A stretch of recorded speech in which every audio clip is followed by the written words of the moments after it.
toca para manipular la intensidad, porque si no se hace un ejercicio con intensidad, no se va a poder tener beneficios como tal.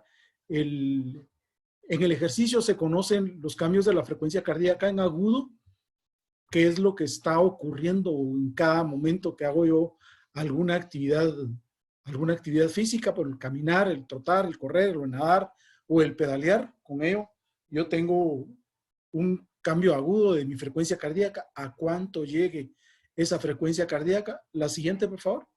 A cuánto llegue esa frecuencia cardíaca me va a permitir poder manipular la intensidad. Y lo que más nos preocupa en el área médica y en el área del entrenamiento de los entrenadores de nivel es tener bien claro los aspectos fisiológicos de sobrecarga y sobreentrenamiento. Sobrecarga es todo aquel trabajo adicional que yo tengo que hacer y toda aquella intensidad que yo tengo que manejar en el ejercicio y que me permita tener beneficio como tal. Yo voy a acostumbrarme a hacer ejercicio en 4 o 6 semanas, pero realmente voy a empezar a tener beneficio por ese ejercicio de la sexta, séptima, octava semana en adelante. Y ese beneficio puede ser evidentemente visto y tal vez la forma más práctica de poderlo manipular y poderlo ver es por la frecuencia cardíaca.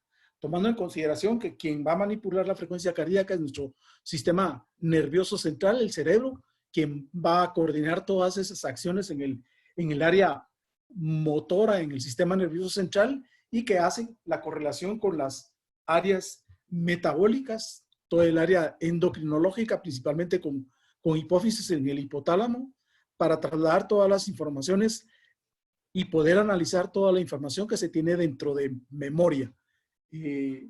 Los movimientos, el frío, el calor, el aire, la temperatura del agua, si estamos nadando, la velocidad del viento, si se está pedaleando, todo eso lo va a percibir la piel y va a mandar información eferente al sistema nervioso central y de acuerdo a la memoria que se tenga, lo entrenado, que es la forma en que voy a aprender, todo esto lo va a recibir el sistema nervioso central. Y para ello tenemos el sistema nervioso autónomo. La siguiente, por favor.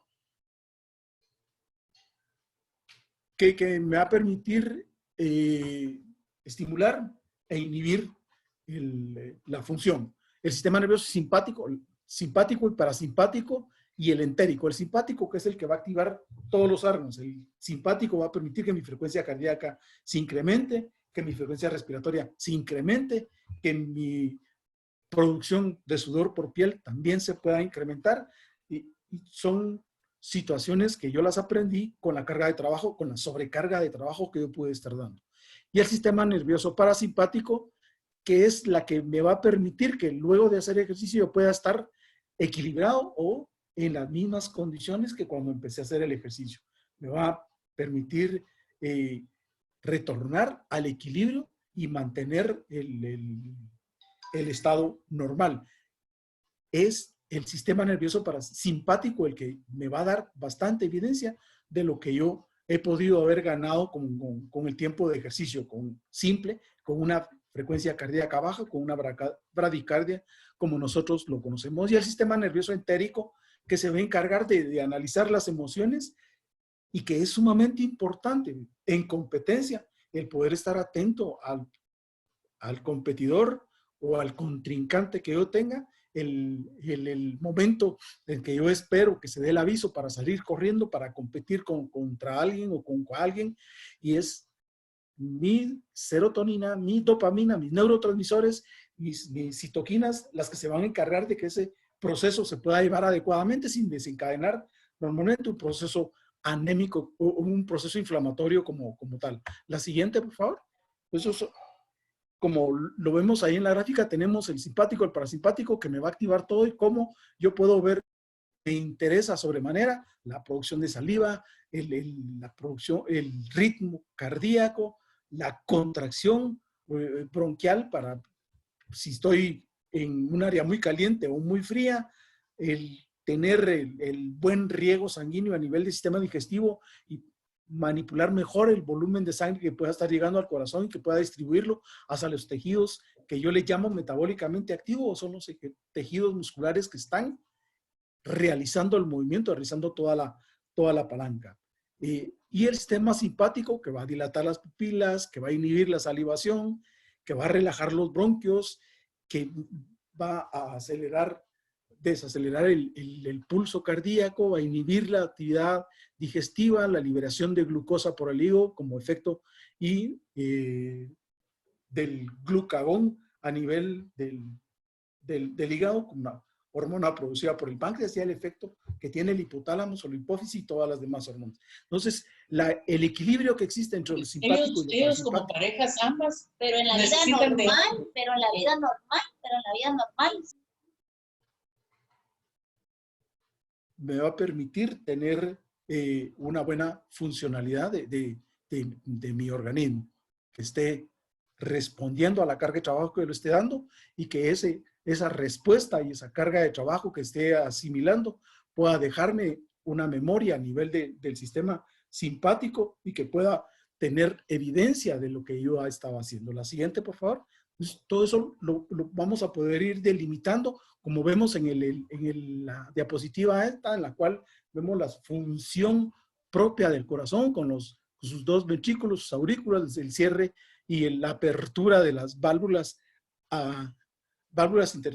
cardíacas que permiten un buen paso de sangre en una sola dirección y disminuir las posibilidades de reflujo. Tratar de mantener un volumen telediastólico normal o el mayor posible para que pueda pasar a oxigenarse y ya oxigenado pueda salir totalmente al resto del organismo y poder realizar la actividad que nos poder nutrir adecuadamente a mis tejidos que están metabólicamente activos o que están en actividad. La siguiente. Entonces la frecuencia cardíaca como indicador es una herramienta bastante fácil de medir, no invasivo, que nos permite regular la intensidad del esfuerzo realizado durante cualquier ejercicio, porcentaje de intensidad, y que vamos a ir viendo cómo eso lo podemos manipular.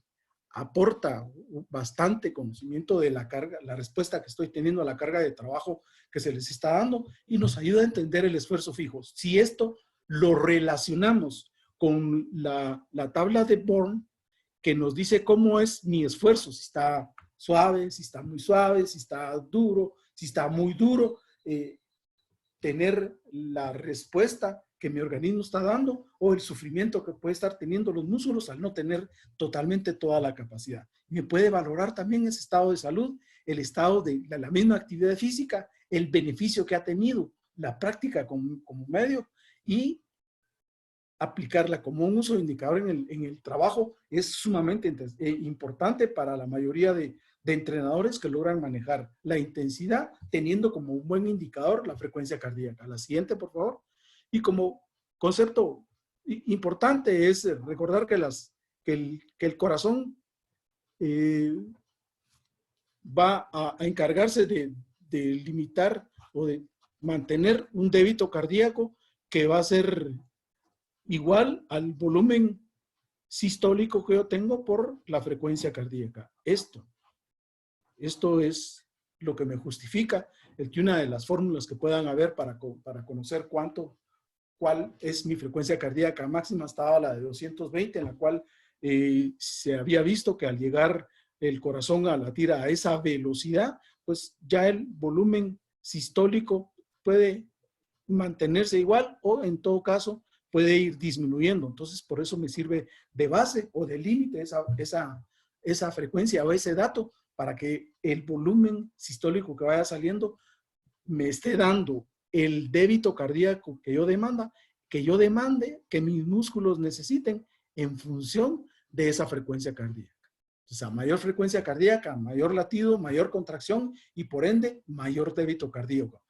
Y ese débito cardíaco va a ir respondiendo de acuerdo a lo simpático y parasimpático de los receptores a nivel de la musculatura que está en actividad y que va a pedir sangre, que va a pedir oxígeno, que va a pedir nutrientes, que va a pedir agua y va a pedir sacar un lactato que esté por ahí y demás, el residuo del proceso de destrucción metabólica de las proteínas, el proceso de degradación de la grasa, inclusive también facilitar la pérdida de calor con el retorno venoso. Entonces, la frecuencia cardíaca, el débito cardíaco es muy importante o la demanda que pueda estar pidiendo el músculo, es que lo que va a hacer que yo mantenga un débito cardíaco en litros por minuto, por kilogramo de sangre constante o incrementado para poder satisfacer toda esa demanda. Son los datos fisiológicos que me van a permitir delimitar que ese débito cardíaco o el consumo máximo de oxígeno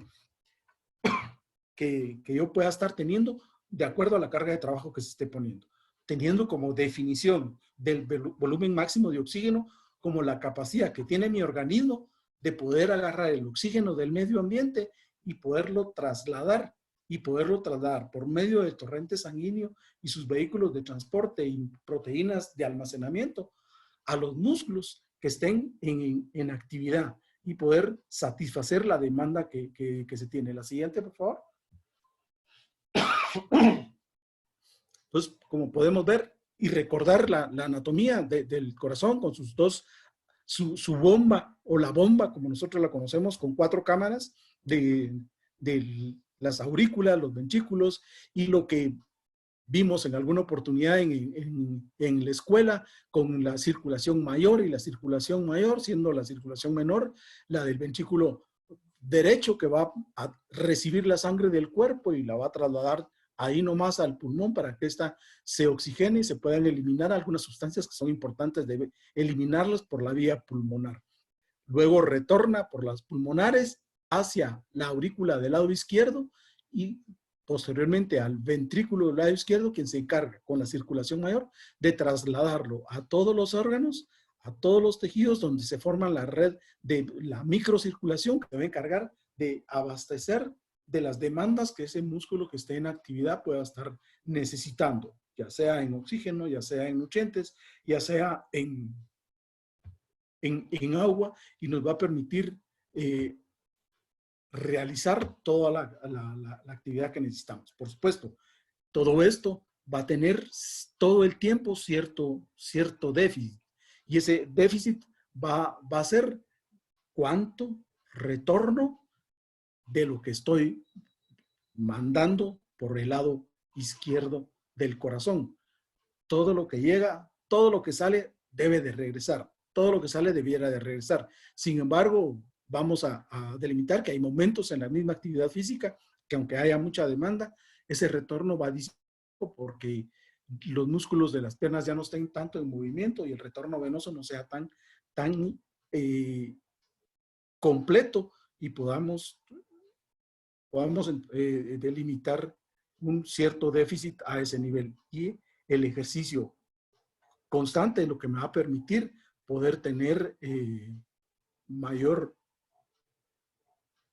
compromiso o satisfacer el compromiso adquirido de satisfacer la demanda de todo eso. La siguiente, por favor. Pues tenemos el periodo del proceso en ejercicio, lo que es aeróbico, lo que es anaeróbico, lo que es en presencia de oxígeno o en ausencia de oxígeno, es la capacidad que pueda estar teniendo el organismo, al poder realizar una carga de trabajo. Esto es lo que nosotros debiéramos de observar en una prueba de esfuerzo, el incremento progresivo de la frecuencia cardíaca de acuerdo a la carga de trabajo o la velocidad de eyección del corazón y poder delimitar, por ende, 3 sectores de entrenamiento o 3 áreas de entrenamiento. La fase 1, la fase 2 y la fase 3. O lo que algunos entrenadores y fisiólogos han dado en llamar el periodo aeróbico, el periodo anaeróbico y el periodo de velocidad aeróbica máxima, que me va a permitir entrenar de acuerdo al ciclo de entrenamiento en el que yo pueda estar dando. Esto es lo que yo voy a ver reflejado con cómo se esté comportando mi frecuencia cardíaca. De acuerdo a qué porcentaje de frecuencia que tenga yo en cada una de las fases, puedo delimitar y prescribir y dosificar el ejercicio para que el atleta no se sobrecargue, para la persona que está haciendo ejercicio, no se sobrecargue, no se fatigue más de lo necesario o que se pueda lesionar tempranamente. La siguiente, por favor.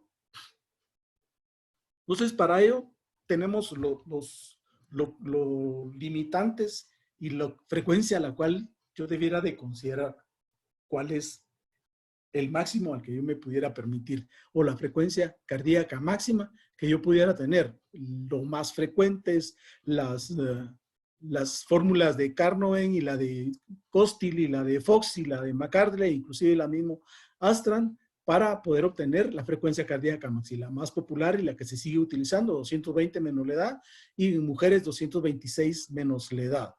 Para algunos autores, para considerar la frecuencia cardíaca de entrenamiento, como Balsted, 209 menos 0.7 multiplicado por la edad, y me va a dar un límite que puede ser y es fisiológicamente bastante aceptable, aunque para mí, fisiológicamente, la frecuencia cardíaca máxima que a mí me tiene que servir es la frecuencia que yo encuentro en la prueba de esfuerzo o en la prueba de terreno de esfuerzo máximo que yo haga con el atleta para poder tener referencias fisiológicas individuales de cada quien. 220 puede ser un factor de referencia cuando estoy empezando a hacer actividad física. Cuando ya tengo tiempo de estar entrenando, de estar haciendo actividad física, debiera de tener como referencia lo obtenido en una prueba de esfuerzo, y una prueba de esfuerzo no cardiológica. La cardiológica me va a servir para buscar alteraciones cardíacas, y el 85%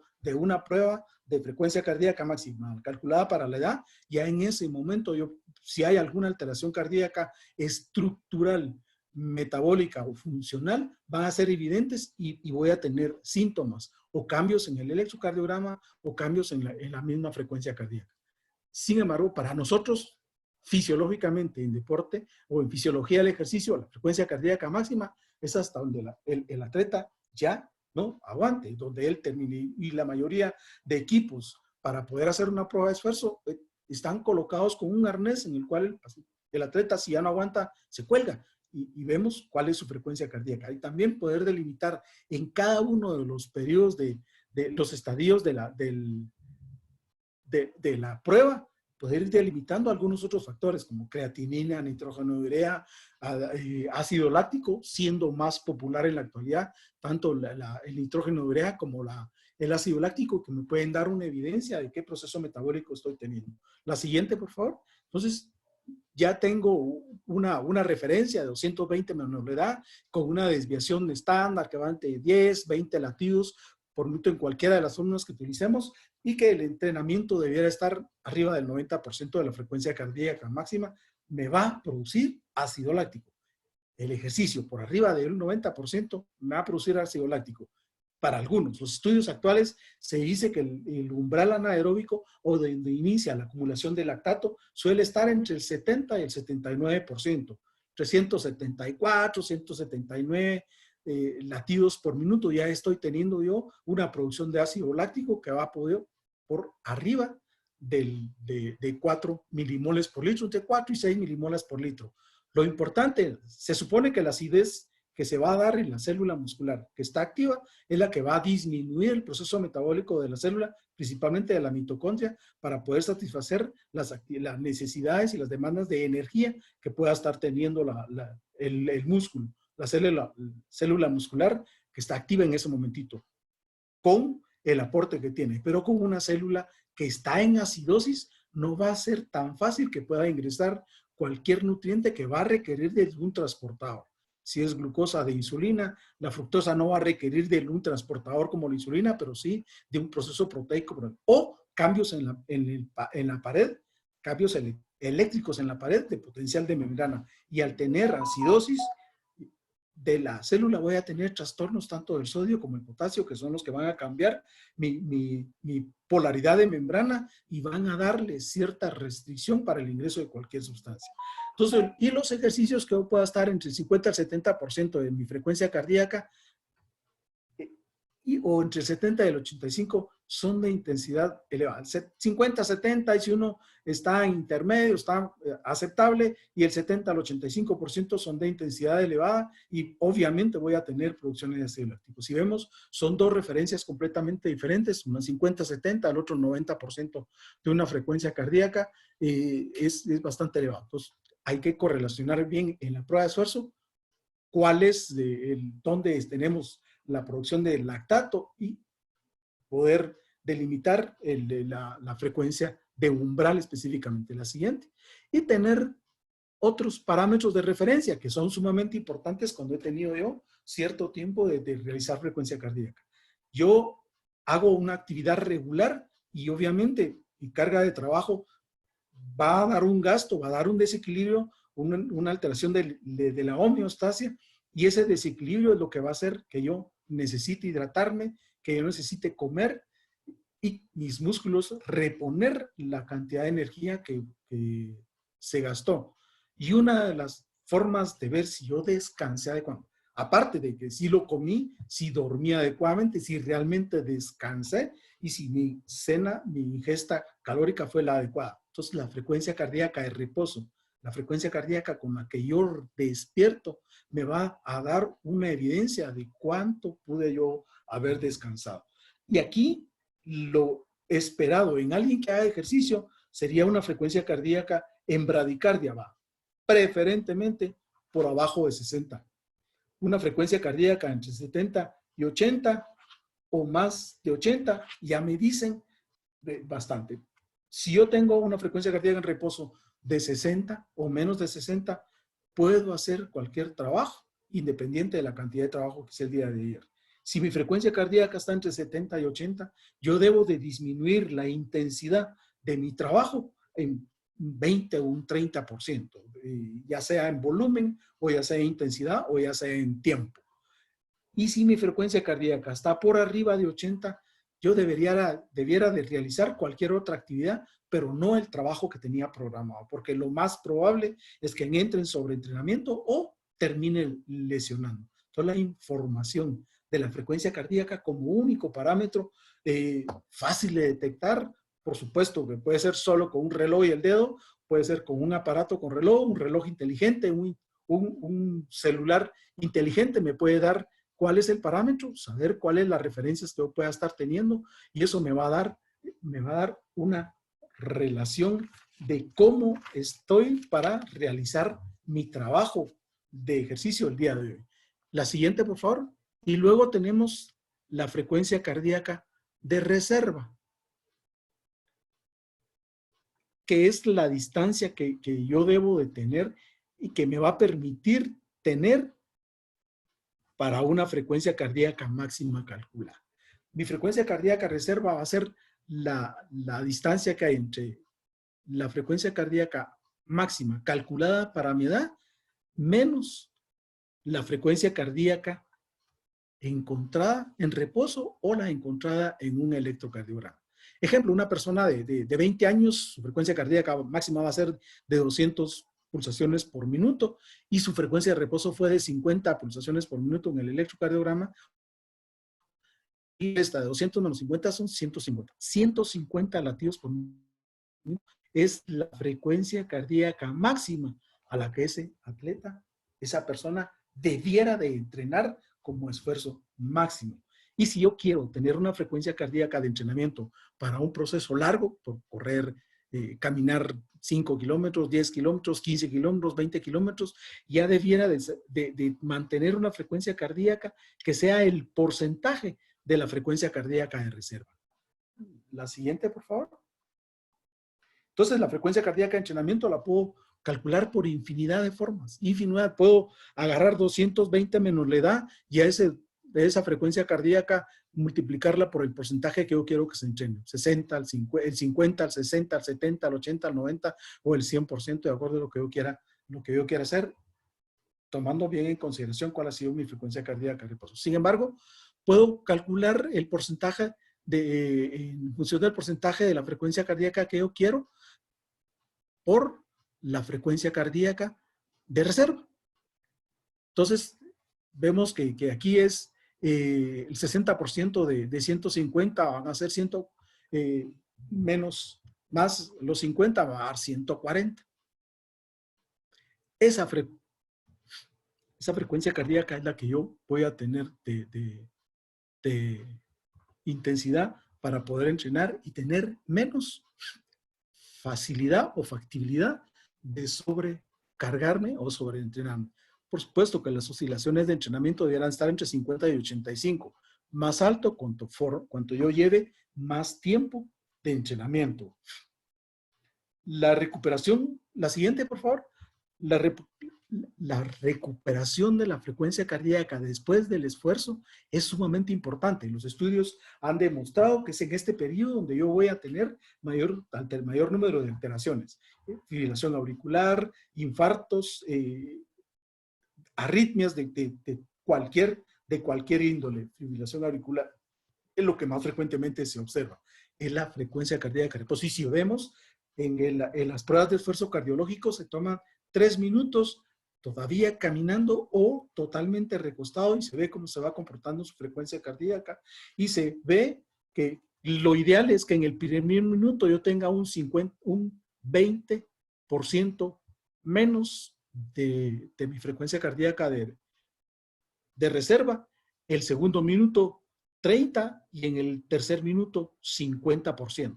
Si esos porcentajes están por arriba de ello, que esté en 10, que esté en 20, que esté en 30 o 25, me dicen que no estoy muy recuperado o que tengo sustancias que tengo que eliminar y que mi organismo la está tratando de eliminar. Principalmente la acidosis a nivel muscular, que la acidosis que tengo yo en los músculos también se va a trasladar a mi miocardio y darme algún tipo de alteraciones. Entonces, el reposo y la frecuencia cardíaca reposo debiera uno de considerarlo, no en reposo, terminó mi ejercicio de quedarme tirado en la grama o en la carretera a tratar de recuperarme, sino que seguir con una intensidad, con un trote, con un pedaleo, con un braceo de mucho menor intensidad, que puede estar entre el 40 y el 60% de intensidad, para poder idealmente con esa intensidad poder manipular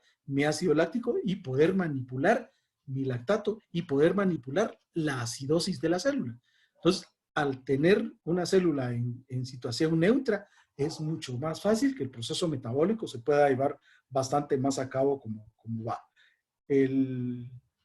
La siguiente, por favor. Como les decía, el proceso, el mucho estímulo vagal o la respuesta vagal que yo tenga a la carga de entrenamiento me va a dar que al terminar mi ejercicio, mi frecuencia cardíaca sea normalmente más del 20, más del 30 y más del 50% que hay. Por ejemplo, yo en la prueba de esfuerzo que nosotros hacemos en atletas, principalmente en jóvenes por abajo de los 18 años, la primera prueba de esfuerzo, su frecuencia cardíaca inicial puede estar entre 10, e incluso algunos tienen menos del 10%, y al tercer minuto todavía están por el 30, 35 y con la sensación de fatiga. Se les pone a caminar, se les hidrata un poquito más e inclusive a algunos se les da algún tipo de azúcar para poderlo reponer. Es en este periodo en que si el tono vagal, el estímulo vagal no se pone en evidente, yo puedo tener arritmias de cualquier índole, por alteraciones simpáticas o parasimpáticas o respuestas hormonales,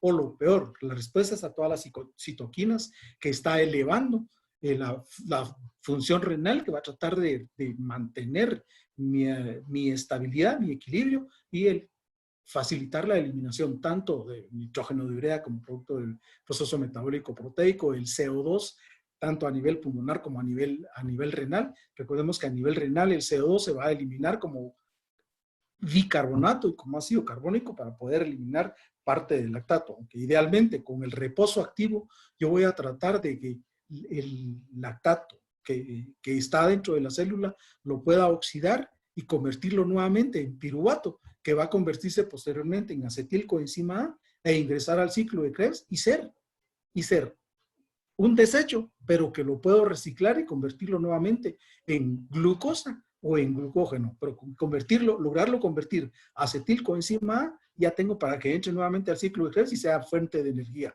o convertirlo en piruvato, el piruvato convertirse en glucosa 6-fosfato y regresar al glucógeno a nivel hepático y ser nuevamente una sustancia de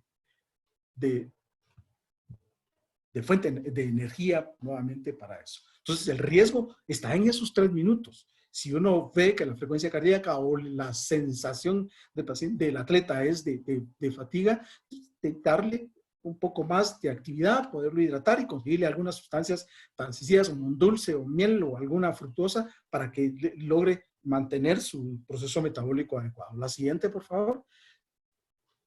cómo poder medir la frecuencia cardíaca? Híjole, hay infinidad de material y de equipos para poder eso. Tenemos los famosos relojes inteligentes, tenemos los artículos que puedo bajar en el celular, un montón de tips que puedo bajar yo en el celular y mantenerlo, solo con colocar mi dedo poder tener. Existen los aparatos de oximetría que me pueden dar la frecuencia cardíaca, o tomar la frecuencia cardíaca a nivel de la yugular, a nivel del radio, a nivel como normalmente lo podamos querer, y tener el parámetro de cómo se está evaluando luego de que termine el ejercicio inmediatamente, y verlo por lo menos en los 3, 4, 5, 6 minutos después de terminado el ejercicio. La siguiente, por favor.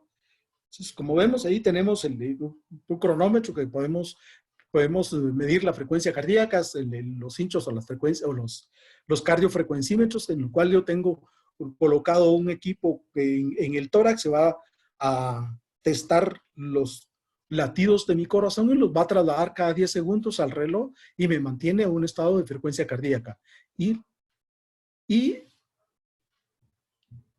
Inclusive hay algunos relojes dentro de los mismos inteligentes que le pueden facilitar a uno y realizarle a uno una prueba.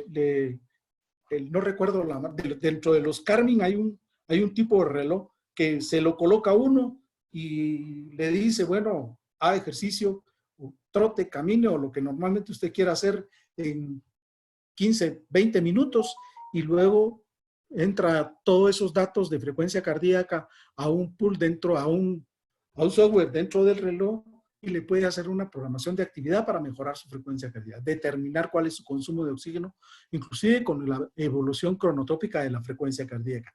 Entonces, los relojes inteligentes son confiables, incómodos porque tienen que ir con cierta presión a nivel de la muñeca, pero los hinchos, problema en la natación que se pueden correr. Sin embargo, si se coloca uno una playera o un equipo que lo proteja, que lo detenga, puede uno con tranquilidad utilizar el cincho y el reloj, colocarlo en la calzoneta o en el cuello, en cualquier otro lado donde no pueda estorbar. Son bastante confiables y nos dan mucha información.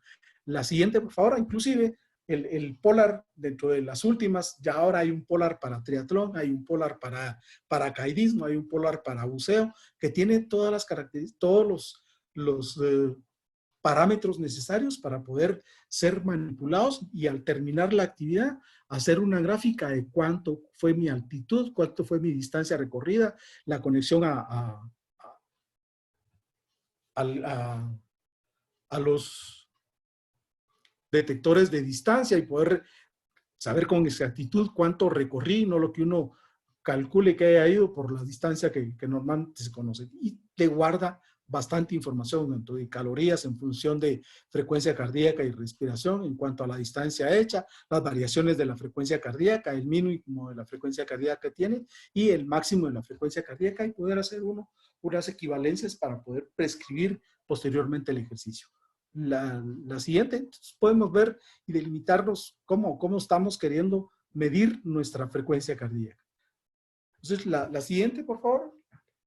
Resumiendo, entonces podemos decir que el entrenamiento físico va a requerir que nuestro corazón vaya teniendo ajustes o adaptaciones para tener y mantener un equilibrio homeostásico de circulación sanguínea, que va a ser un equilibrio fundamentado en las demandas que tiene el músculo, que esté haciendo gasto metabólico y que esté requiriendo que se le dé un aporte importante.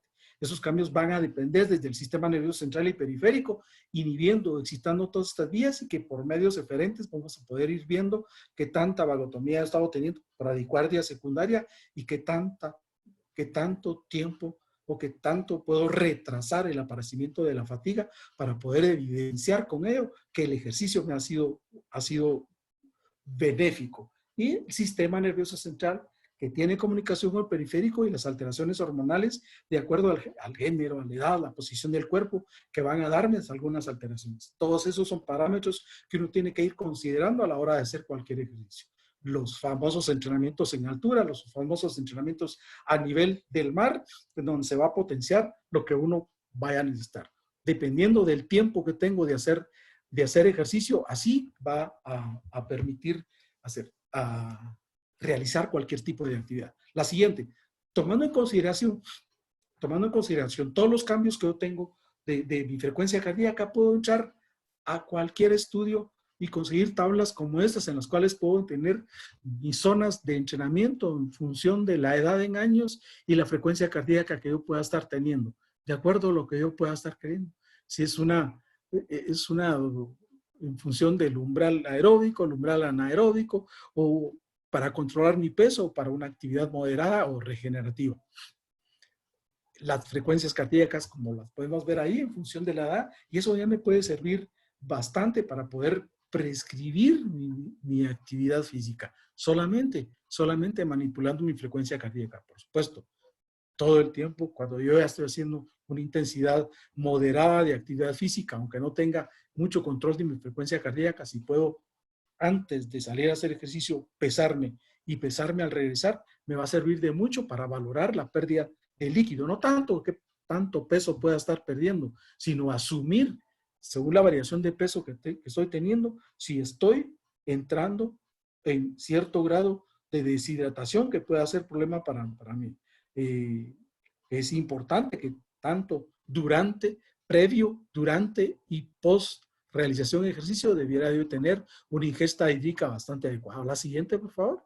De acuerdo a la función cardíaca, principalmente vemos aquí en la mayoría de estudios se toma como tal el VO2 máximo, pero tenemos que considerar que el VO2 máximo obtenido en una prueba de esfuerzo siempre está relacionado con la frecuencia cardíaca que tiene. Entre los 18 y los 14 años puede funcionar la misma fórmula que puede estar teniendo. Volviendo, que idealmente yo debiera de considerar la frecuencia cardíaca máxima la que yo le hago al iniciar su plan de entrenamiento y con ello poder delimitar hasta dónde puede aguantar. Porque en 6 semanas, en 8 semanas, yo voy a hacer y realizarle la misma prueba y voy a poder delimitar que puede llegar a frecuencias cardíacas más altas y que a la frecuencia cardíaca previa que tenía como máxima se tardó un poco más tiempo en llegar. Entonces, según las zonas según el color de la zona de frecuencia cardíaca que nosotros tenemos en la diapositiva, son de seguridad. Una zona roja, por supuesto, los que no tenemos mucho tiempo de entrenamiento, de entrenamiento, el VO2 máximo y entrenar entre el 90 y el 100% puede repercutir a nivel muscular, a nivel cardíaco y principalmente a nivel metabólico. El súper aeróbico que me va a permitir que mi célula almacene oxígeno, que mi célula aprenda y se acostumbre a mantener una cierta cantidad de reserva energética en función de glucógeno o de glucosa, un entrenamiento entre el 85 y 90%. Pero para hacer ese entrenamiento que puede corresponder entre arriba de los 140 latidos por minuto relacionado con la edad, ya tengo que tener bastante control al respecto y haber delimitado que no tiene ninguna enfermedad. Las zonas por abajo del ovario, las zonas regenerativas y las zonas de salud, que van entre 55 y 70 zonas de salud, en lo que yo requiero es tratar de mantener mi salud, mi peso, tratar de mantener mi flexibilidad muscular y, por supuesto, tener una respuesta muscular mejor. Y principalmente lograr manipular mi estrés, considerando que mi estrés es un proceso hormonal que va a actuar a nivel de neurotransmisores en el sistema nervioso central. La siguiente, por favor. Existen otras manifestaciones como las zonas en función siempre de la frecuencia cardíaca y lo otro, en función de cuál es la respuesta que yo tengo al esfuerzo. Tomando como tabla la de Born de 1 a 10, desde muy, muy suave a muy, muy duro. Entre la zona 1 y la zona 2 vamos a encontrar el umbral ventilatorio, en el cual yo empiezo a tener cierta producción de CO2 importante, metabólica, y que me puede dar ya cambios a nivel al producir ácido carbónico y cambios a nivel de acidosis y a nivel de la célula.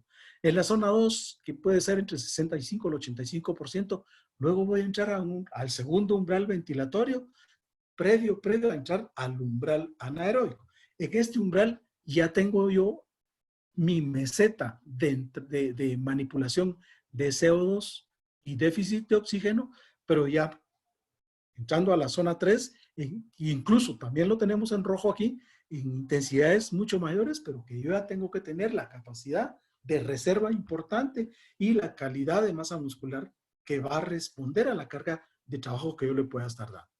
La siguiente, por favor. Entonces, hay algunos autores que no son de ayer y que coinciden con lo que en la actualidad se está haciendo con monitoreos de consumo directo de oxígeno, con cardiofrecuencímetros más importantes, con métodos invasivos y no invasivos, en la cual el proceso de determinación del lactato, veamos el área de proceso anaeróbico, va a estar entre de 4 a 6, dicen los estudios actuales.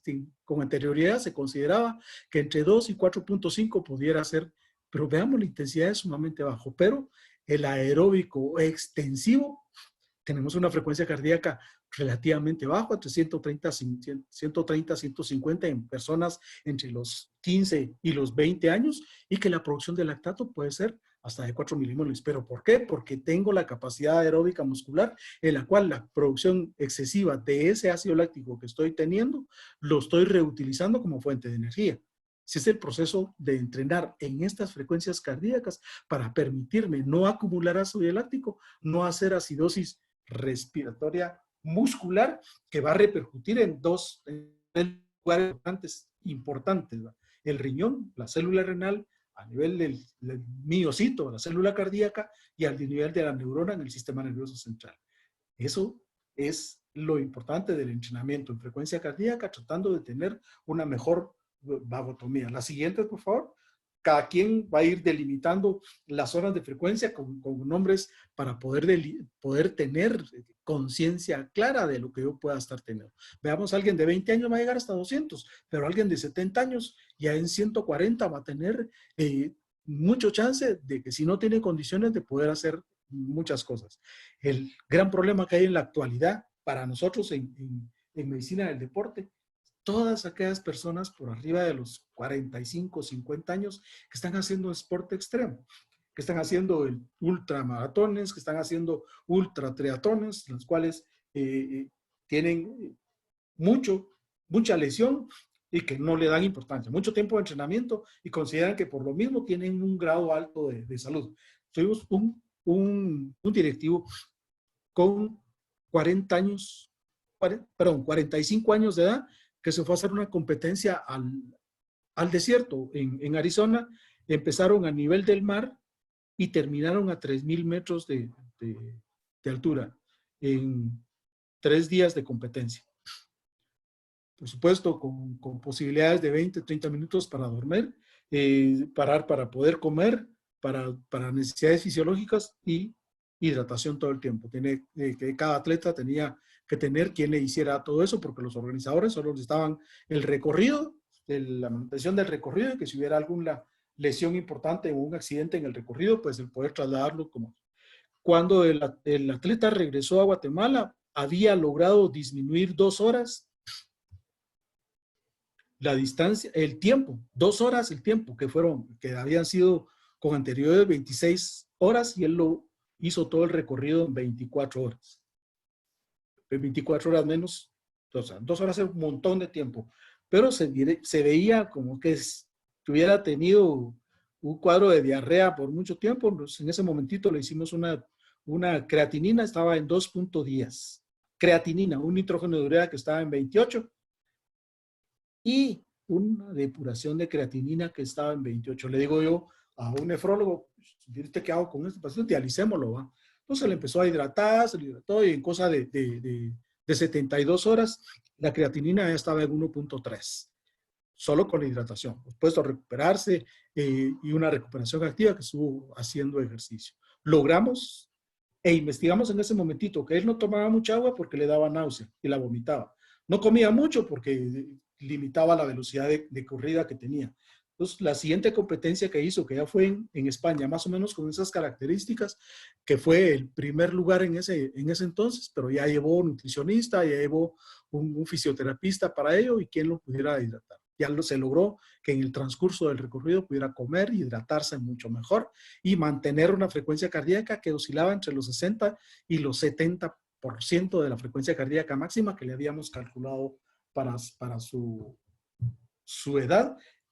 No tanto como la frecuencia cardíaca que se pudo obtener en el consumo de oxígeno en la prueba de esfuerzo, que fue de 170, la frecuencia cardíaca máxima obtenida para un consumo de oxígeno que fue de 49 litros por minuto. Un consumo de oxígeno bajo para el esfuerzo que estaba haciendo, pero la respuesta a la actividad que hizo fue muy buena. Entonces, el estudio que uno puede hacer va a delimitarlo, independiente de qué es lo que vaya a hacer, dependiente de los objetivos que yo tenga con el ejercicio.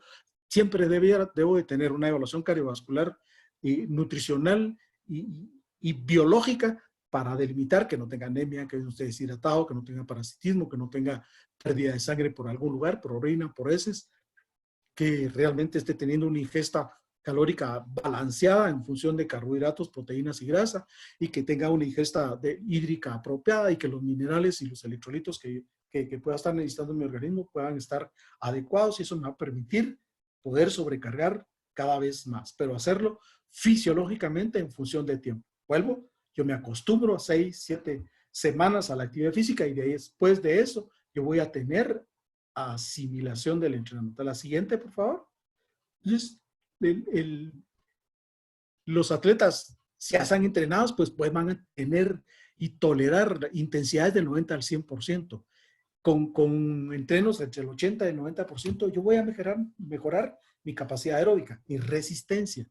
Y entre 70 y 80 yo voy a mejorarlo inicialmente, pero entre 60 y 70 yo voy a aprender a utilizar las grasas como fuente de energía. ¿Qué importancia tiene quemar grasa? Utilizar grasa como fuente de energía. No tanto quemar grasa para disminuir cintura. Si yo utilizo los carbohidratos como fuente de energía, ya sea en proceso metabólico aeróbico o anaeróbico, yo voy a producir ácido láctico. Si yo consumo grasas como fuente de energía, no voy a producir ácido láctico. Tal vez el problema más importante va a ser ahí la producción de CO2, la producción de agua, que va a ser una buena reposición, y la producción de calor, que la tengo que aprender y enseñarle a mi organismo a que la tengo que perder de alguna manera. Y después de una actividad física de máxima, elevada, moderada o baja intensidad, yo debo de hacer una actividad muy baja de actividad para facilitar mi recuperación. El calentamiento me va a servir para distribuir sangre hacia todos los músculos que voy a utilizar en el momento de la actividad propia.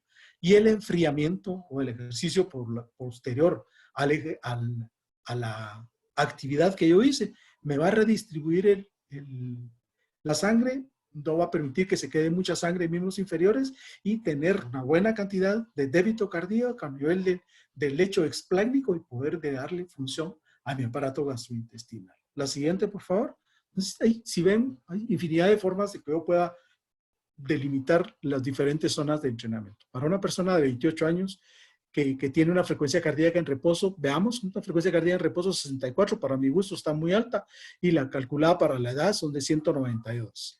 La zona de entrenamiento para un corazón sano, él debiera estar entrenando entre 128 a 140 latidos por minuto, sostenido.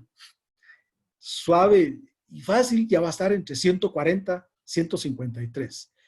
Pero que yo tengo que enseñarle a mi organismo a producir ácido láctico, incrementar mi intensidad, producir ácido láctico y manipularlo, tengo que estar entre 166 y 179. ¿De qué me sirven estas 5 zonas de entrenamiento? Las primeras 2 zonas van a servir para entrenamiento aeróbico. La zona 3 y 4 son de entrenamiento anaeróbico, poder utilizar mi ácido láctico. Y la zona 5 es mi velocidad aeróbica máxima. Previo a una competencia que va a estar aproximadamente unos 3, 4 meses, yo voy a estar entrenando las primeras 6 semanas en las primeras 2 zonas. Las siguientes semanas en las siguientes 2 zonas distribuidos equitativamente para previo a la competencia.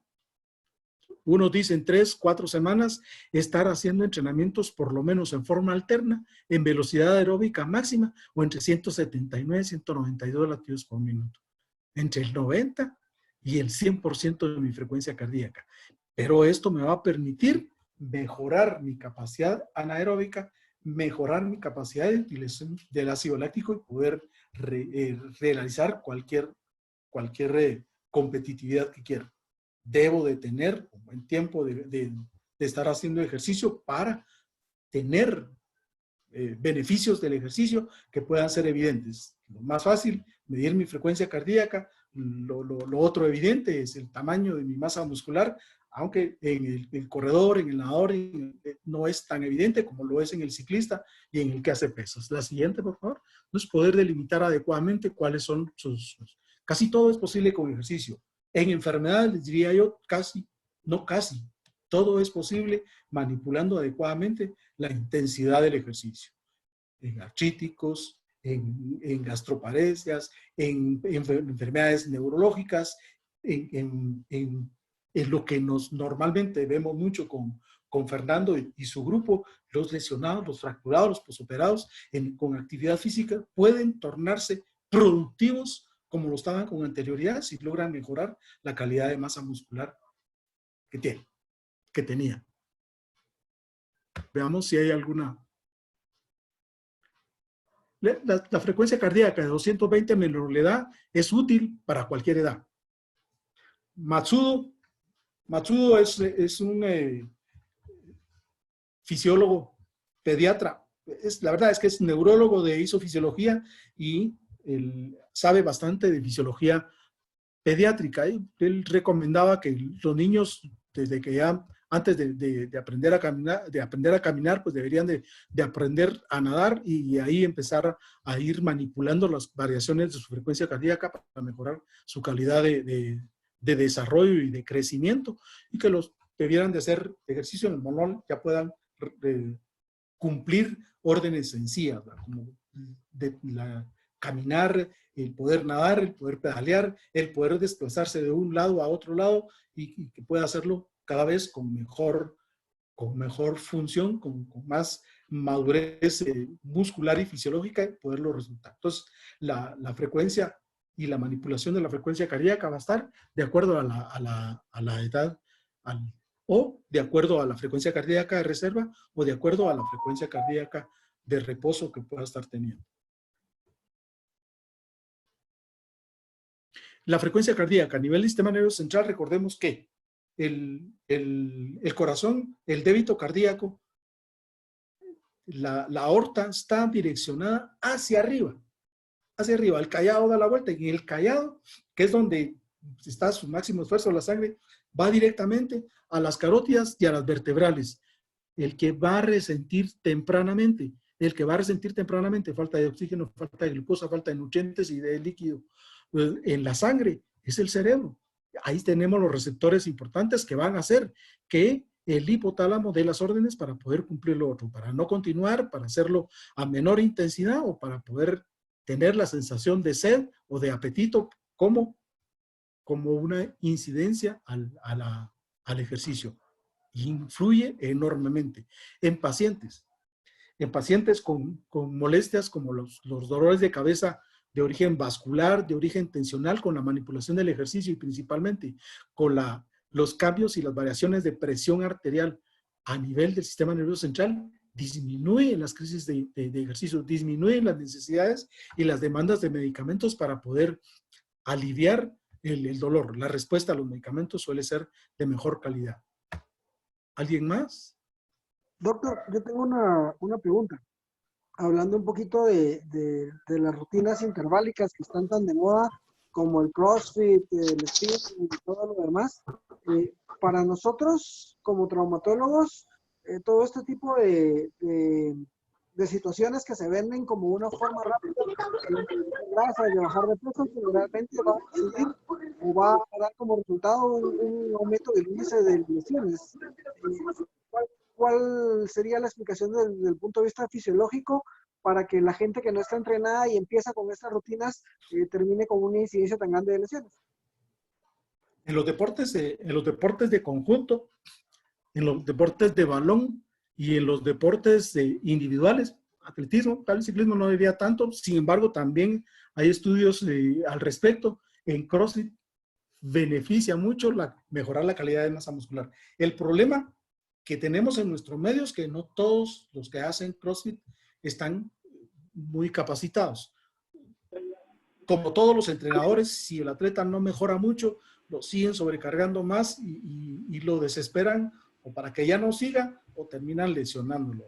Tengo conocimiento de un atleta nuestro de potencia, hacía sentadillas con un montón de peso, hijo de un fisicoculturista de renombre en nuestro medio, que le fue muy bien, es medallista en Juegos Centroamericanos y Panamericanos, fue incluso a una olimpiada en la cual no logró mayor cosa, pero hizo 3 hernias discales. En Italia, donde estuvo en una competencia, pues lo vieron, le dijeron, mire, hay que operarlo. Se vino a Guatemala, le dijeron, mire, hay que operarlo. Se fue a Honduras y dijeron, mire, hay que operarlo. Estando en Honduras, tuve la oportunidad de conocer gente en una competencia de CrossFit y empezó a hablar con ellos, empezó a hacer CrossFit. Él tenía un sobrepeso importante en función de masa muscular y empezó a hacer CrossFit progresivo, no con intenciones de competir, no con intenciones de competición. Logró hacer CrossFit, logró bajar su peso a peso ideal bajó, no bajó un montón, perdón por la expresión, bajó un chingo de peso. Disminuyó la sintomatología, obvio que las hernias no iban a mejorar, pero la sintomatología desapareció a casi cero. Actualmente, incluso como todo buen atleta de competencia, compitió en CrossFit y ha sido el único centroamericano en participar en CrossFit a nivel mundial con un buen renombre. Entonces, si el CrossFit está teniendo una orientación progresiva, no se esfuerza mucho el atleta, el beneficio es enorme. Si yo como atleta me siento y sin tener una buena graduación de mi actividad, voy a terminar con lesiones importantes, principalmente a nivel de espalda. Y las lesiones importantes que yo no había visto mucho, las lesiones de las articulaciones del pie y del carpo, que está dramático. O sea, es como cualquier otro deporte, si no tiene un seguimiento fisiológico adecuado, va a ser un desastre, ¿va? Pero si lo recomiendo, sí. Perfecto. ¿Alguna otra pregunta? ¿Alguien que quiera abrirse el micrófono para hacerle alguna pregunta al doctor Álvarez? Buenas noches, doctor. Mi nombre es Víctor Pérez. Yo no trabajo con edades adultas, trabajo mucho con edades primarias, pero me he dado cuenta mucho que mucha gente, y lo que mencionaba anteriormente, de que mucha gente se mide el peso antes de empezar un ejercicio, un X ejercicio, una X rutina, y al finalizar pues miden su peso y se asombran porque perdieron 3 libras. Y es como lo que usted decía, que perdíamos, pero peso líquido. Pero habrá una forma de medir como las pesas actuales que miden o omiten cierta cantidad de peso a la hora de medir, ¿qué le digo yo? Cierta cantidad